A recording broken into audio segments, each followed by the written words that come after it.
2015 Mustang that we call Trigger. It's got a completely stripped wiring, LS engine.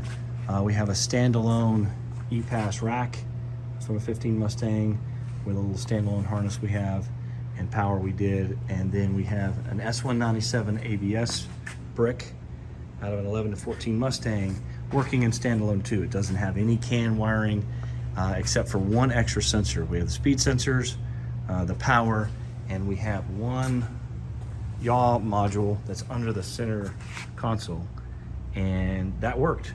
We just did an ABS test at the track last week, and we just went out and did an ABS test in a secret road in Mexico. I'll show that next.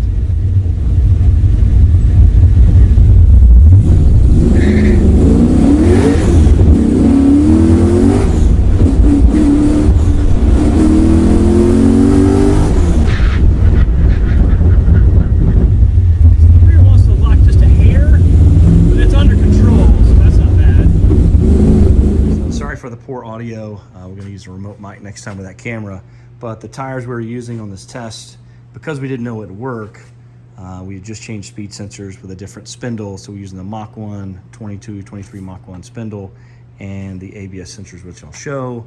Like I said, we have an 11 to 14 yaw sensor in the center of the car, just like it is in an S197. We have the brick mounted in the same position and orientation as an S197 11 to 14 Mustang. But that's what we've been able to make work standalone without a lot of CAN shenanigans.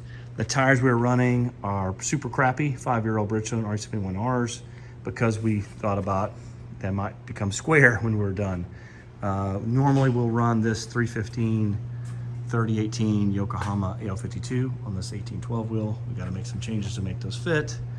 This weekend we'll run it on this 315 Hoosier R7 on an 1811. So the numbers weren't stupendous, 1.15 G stops, but for these tires we're happy with that. It's not as much as we get in this 23 BRZ factory ABS with a big brake kit with a 265 yoke, but again, the tires are a big part of it. They both, it's a big brake kit, but the tires are so much better on this car than these crappy old tires. So I'm happy with that. We'll get some more data this weekend on the R7s, and we'll see, but I'm very happy with how this modulates the pedal feel, the stopping power.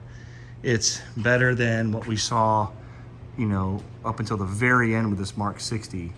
When I ran it with Hoosiers, I could finally see 1.2 G stops, but it took a year and a half, 3 brake systems, 2 ABS swaps to finally get it to stop consistently, and we had to do some brake cooling, which made a big difference on this car, bigger than it should have. So I'm finally happy with where this car was. Now that it's ready to sell, it's finally perfect. I want to get this right on day one, and so this is our real first track event this weekend. We will also do some track testing at Crescent on the 1.7 counterclockwise, which is our normal test track. And again, we're building the car primarily to run this yoke, so we'll get some data with this ABS brick with those Yokohamas, and then we'll go back with the Ford Racing really hard to source ABS computer and see if it stops any better with that. And we'll do another Mexico ABS test that way.